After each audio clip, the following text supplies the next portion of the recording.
Bueno, vamos a mostraros ahora una entrevista que pudimos realizar en el Centro Nahual, que en la actualidad dirige Mariano Alameda, sobre la técnica Tomatis, a la doctora Cori López Chamar.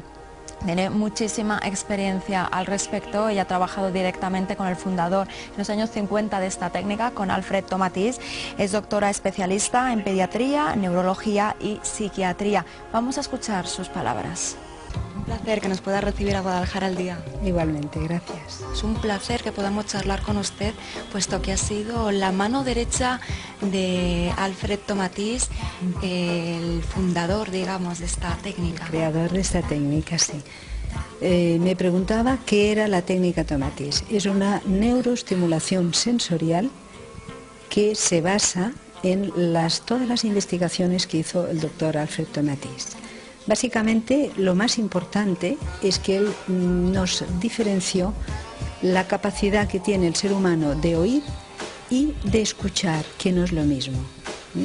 Entonces ahí, esto no es ninguna novedad, porque esto es así desde que el ser humano es ser humano, pero él nos recordó que estamos preparados para pasar de una dimensión auditiva, como es la audición, a otra dimensión de alto nivel, que es la escucha, y para ello tenemos un sustrato neurofuncional, es decir, que tenemos en nosotros mismos la capacidad de estimular y de trabajar esta capacidad desde nuestro cuerpo y desde nuestro sistema nervioso.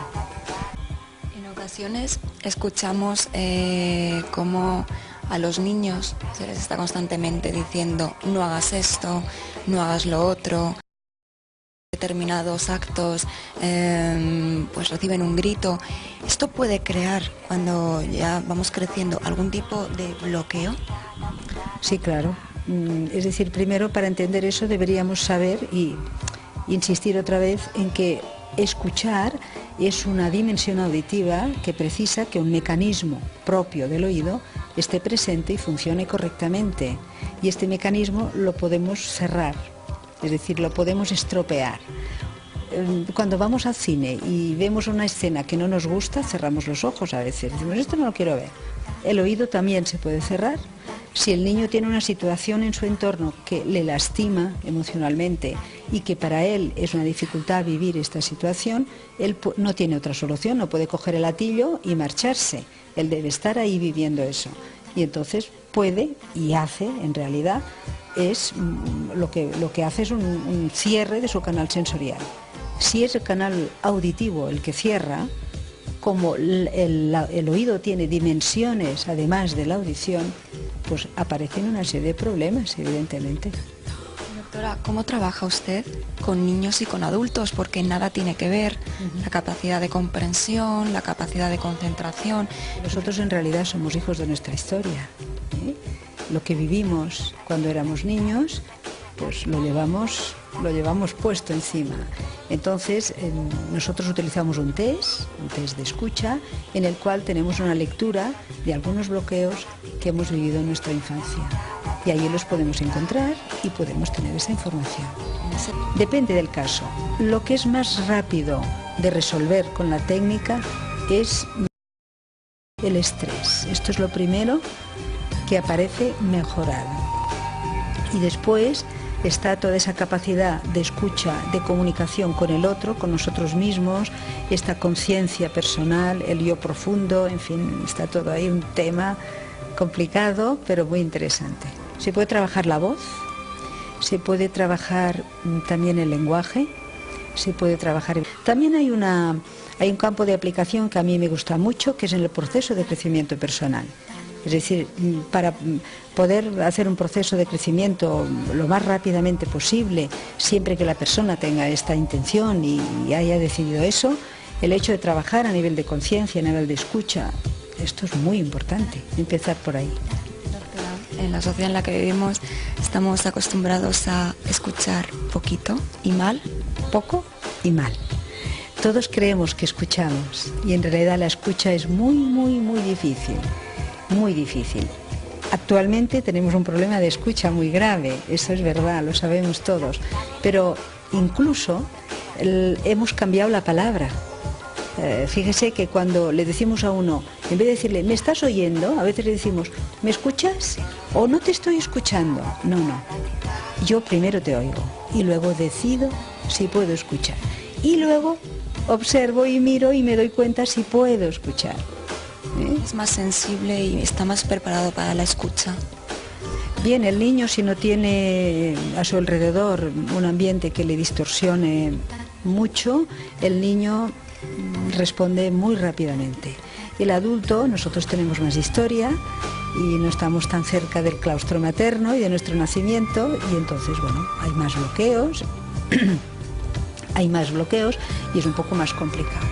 Pero en el caso de los niños hay una dificultad, que es que tenemos que trabajar también a los papás, porque nuestros hijos son la proyección de cómo nosotros vivimos. Interesante.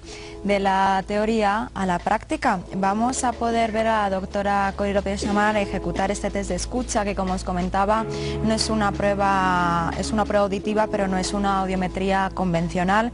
Simplemente permite saber si la estimulación con la técnica Tomatis es apropiada para la persona en este momento concreto de su vida, y luego, una vez ejecutada, pues ya se dictamina a través del oído electrónico cuántas sesiones esta persona puede necesitar para solucionar el problema que quiere resolver. Nota mucho.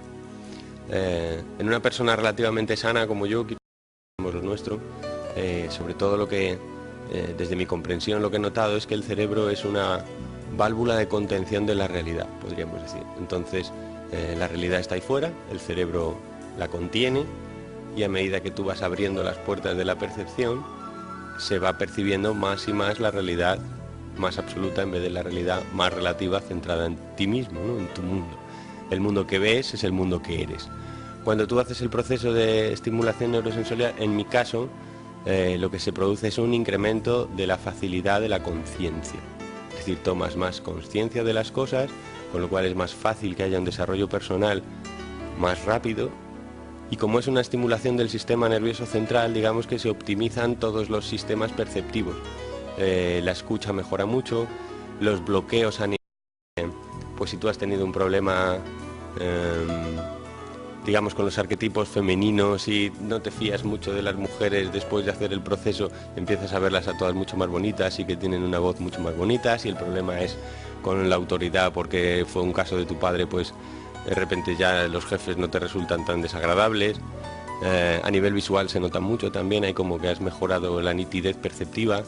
Después tienes una capacidad expresiva mucho más grande, mucha más lucidez mental. Bueno, es tan buena la limosna que hasta el santo desconfía, ¿no? Que diría la abuela. Bueno, esto es como un descubrimiento, es conocernos. Me quedaba porque todos, por ejemplo, tenemos siempre atrás nuestras historias, nuestra mochilita de frustración, ¿no? De relaciones. Hablabas de las mujeres, pero hablamos también de los hombres, por supuesto. Quiero decir, ¿se nota realmente en cuántas sesiones puedes, no sé, mirar la vida que tenemos alrededor con otros ojos y con otra forma de enfrentarnos, ¿no?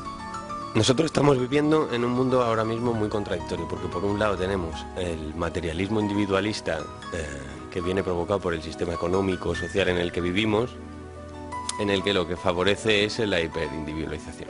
La hiperindividualización es egos enfermos todo el rato.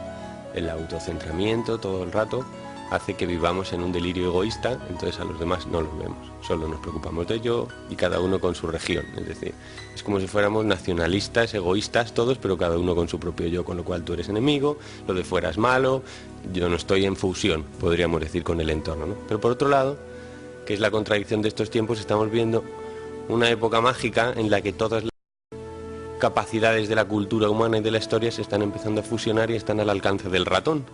Entonces ha habido un profundo despertar de la conciencia y está la gente empezando a darse cuenta de que, oiga, a mí esto no me cuente tanto de pecado, el horror y la desdicha, porque la vida no es sufrimiento, no estamos aquí para pasarlo mal y podemos hacer cosas para estar mejor. Y entonces la gente ha empezado a buscar y el sector está creciendo mucho, e incluso hasta los sectores más oficiales, los médicos, los educativos, los científicos están empezando a acercarse aquí, ¿no? Como decía un amigo físico cuántico el otro día, dice, los científicos se están dando cuenta cuando llegan a la cumbre de la pirámide que ahí llevaba un viejo yogui milenario sentado desde hace siglos, ¿no? Lo bonito de este sistema de neuroestimulación es que no sufres, como en otras terapias. Otras terapias son bastante más duras a nivel emocional, tienes que sacar los conflictos. Muchísima experiencia al respecto. Ella ha trabajado directamente con el fundador en los años 50 de esta técnica, con Alfred Tomatís. Es doctora especialista en pediatría, neurología y psiquiatría. Bueno, vamos a mostraros ahora una entrevista que pudimos realizar en el Centro Nahual, que en la actualidad dirige Mariano Alameda, sobre la técnica Tomatís, a la doctora Cori López Chamar. Tomatís, el fundador, digamos, de esta técnica. El creador de esta técnica, sí. Me preguntaba qué era la técnica Tomatís. Es una neuroestimulación sensorial. Vamos a escuchar sus palabras. Un placer que nos pueda recibir a Guadalajara al día. Igualmente, gracias. Es un placer que podamos charlar con usted, puesto que ha sido la mano derecha de Alfred Tomatís.